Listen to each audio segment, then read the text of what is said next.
Hey guys, JamesMCD Reviews here. Welcome to another pulse-pounding episode of JamesMCD's Friday Nightmare.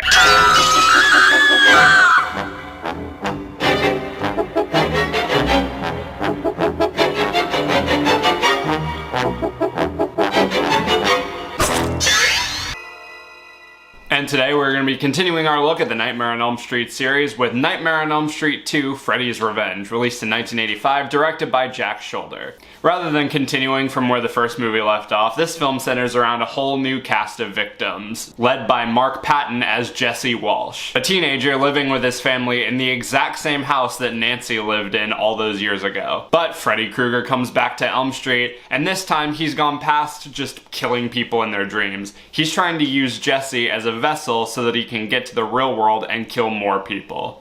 For some reason, in most circles, this is the one that people consider to be the worst out of the Elm Street series, and I don't know, I think it's fine. I mean, it's definitely not as good as the first one, but there are things I like about it mixed in with things that I thought were just kind of eh. It definitely isn't as paced as well as the first one. It isn't quite as creepy. The characters aren't nearly as interesting, but there are some things about it that I actually kind of like. Starting off with the positives, Freddy Krueger continues to be absolutely creepy. Robert Englund does really well in this movie. The nightmare sequences are still really well put together. They have some great practical effects.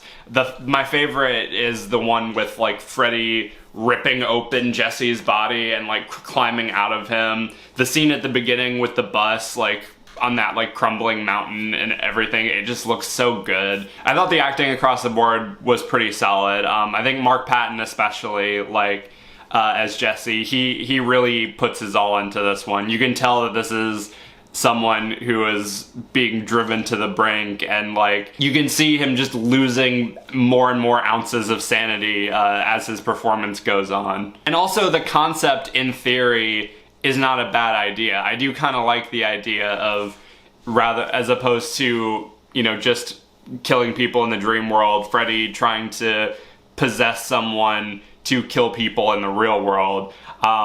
It opens up a whole batch of plot holes later on, but I do think that it's a good idea and a good progression of what Freddy's powers were. And again, that dynamic that forms between Freddy and Jesse of like, you know, him wanting to use him basically as a meat puppet and like trying to get into his mind and how he makes him do all these terrible things, and seeing like Jesse constantly like lose his mind and like go crazy and no one wants to believe him and everything like that. It does make this story a little bit more intriguing. And it also leads to a lot of great homoerotic tension between Jesse, his friend Grady, and Freddy, which everyone involved in the production, including Robert Englund and Mark Patton, have all said was 100% intentional. So like I said, the concept is good in theory. It's just like a lot of the time, because, you know, it deals with not knowing whether or not something is happening in the real world or the dream world, and it has to deal with Freddy possessing someone and using their body.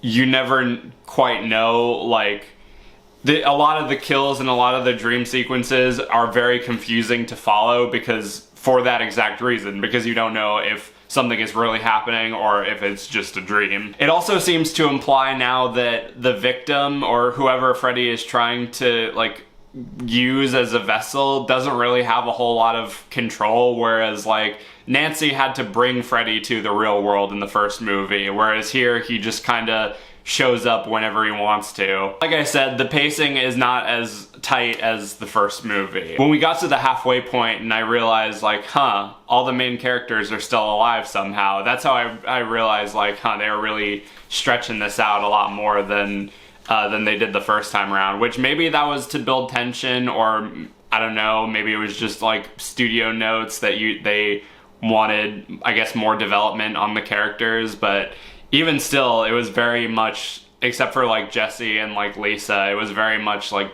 base level. Like I said, I don't think this is a bad movie, especially like when comparing it to like Friday Part 5, which I watched yesterday. Like this is Oscar worthy compared to that movie, but It is definitely a slight step down from the first one, but I mean, I still enjoyed watching it. There are still things that I liked about it, mixed in with things that I didn't.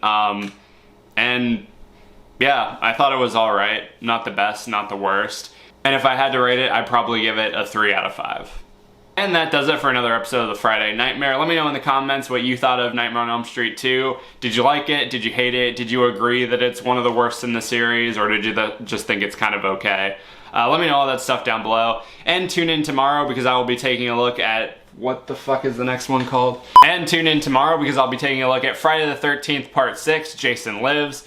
Until then, be sure to like, subscribe, ring the notification bell so you can stay up to date on when I'm posting. Follow me on all my social media, subscribe to my main channel, everything you need to know will be in the description. Thank you guys for watching, and I'll see you later.